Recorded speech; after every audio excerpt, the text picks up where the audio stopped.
Well, it's also a labor of love for me to introduce tonight's next award winner, the incredible Barbara Keller. Barbara is a true Renaissance woman. She's an author. She's a businesswoman. She's taught playwriting. She's directed 2 theater companies. She's served as a tough-as-nails labor negotiator in the entertainment industry. She's a philanthropist. She's a patron of the arts. She's played a lead role in supporting the Palm Springs Art Museum and Callum Theater.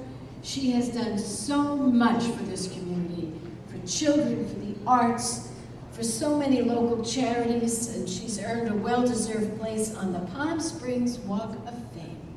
Oh yeah. But tonight we are honoring her for one of her greatest passions, her advocacy and humanitarian work on behalf of the LGBT community.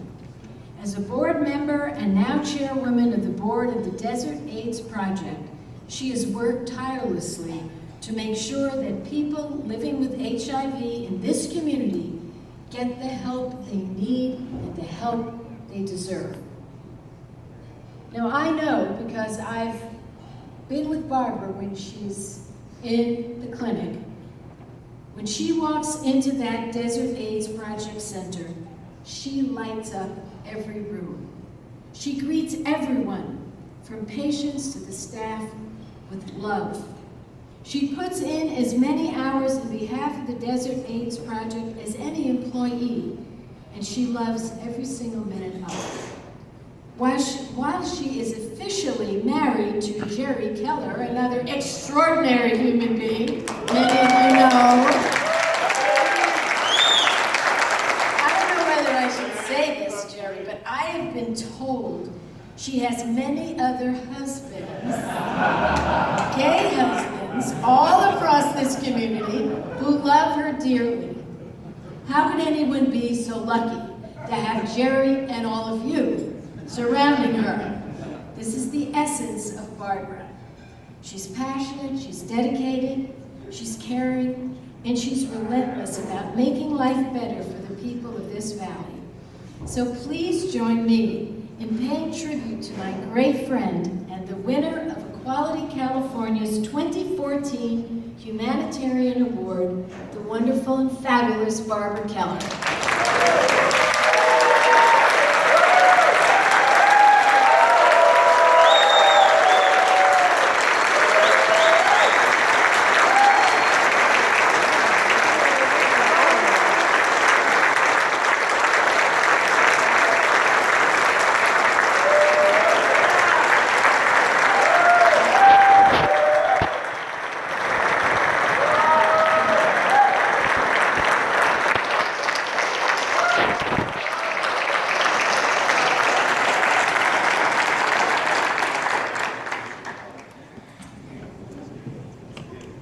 I'm so honored, as you can imagine, kind of teary at the moment, to be given an award by my all-time favorite Senator, Barbara Boxer.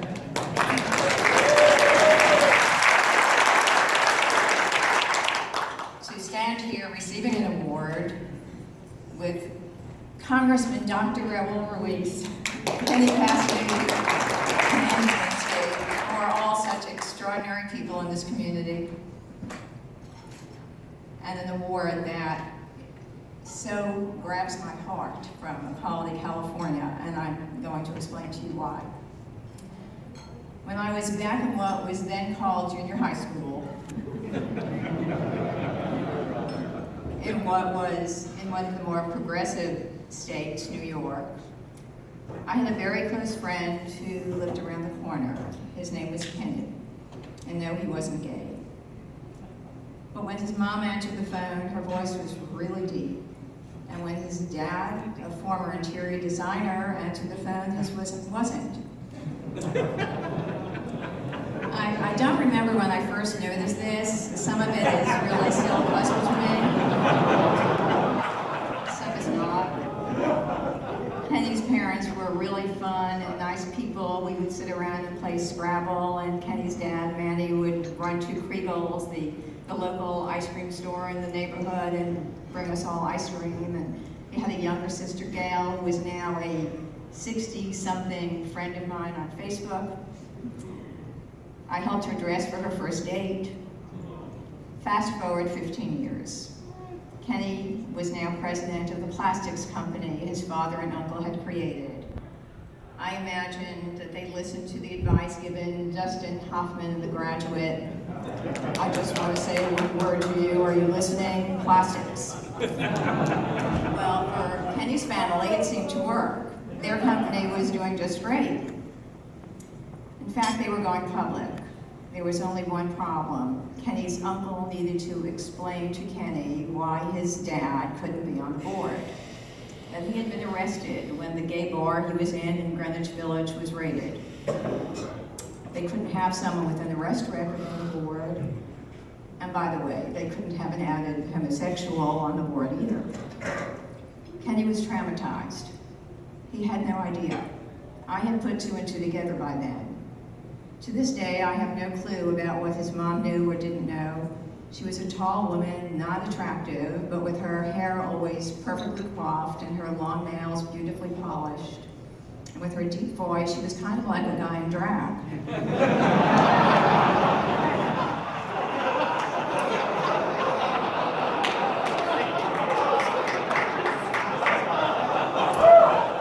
But not long after her husband's homosexuality, Kenny's mom tragically committed suicide.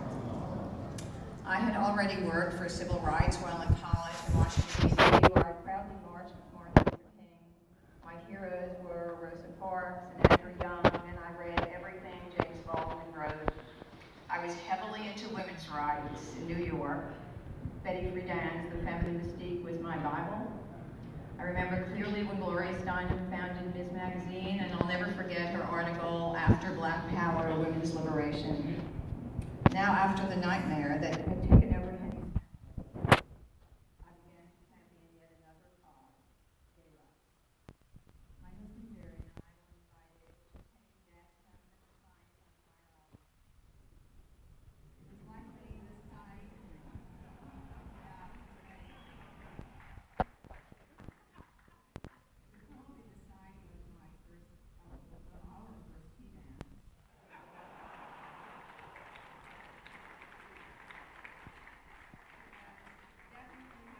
visit to a nude beach.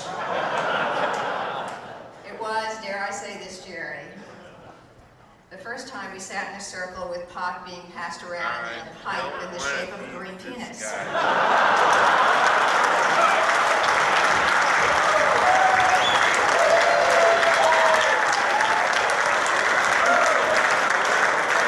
My daughter is sitting here looking at me, what, Mom?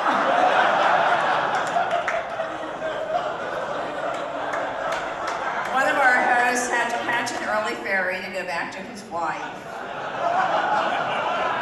Welcome to pre-Stonewall generation. But what Jerry and I will never forget was the ride back that Sunday night on the ferry to Bayshore. Jerry and I were the only heterosexual couple on that ride. The others were gay men and women clinging to one another.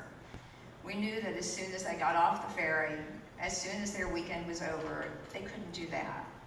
How unfair, insensitive, selfish, unjust, mean, discriminatory, how unequal. Jerry and I were both in tears. Yes, we've come a long way, baby, but we can't lose sight of some truths. America's dominant religions remain largely hostile to homosexuality. America's most cherished secular pastime, professional sports, is essentially a no-gay zone. The bullying of gay and transgender children remains a national crisis. And while Nielsen tells us that gay concerns and characters are the new mainstream of television, we do not yet live in the United States of Glee or Modern Family. So it's Harvey Milk's words that provide me with food for thought to feed people who still just don't get it. It takes no compromise to give people their rights. It takes no money to respect the individual. It takes no political deal to give people freedom. It takes no survey to remove repression. I hope you all know and realize now how much this award means to me. Thank you all so much. Barbara Keller, you rock.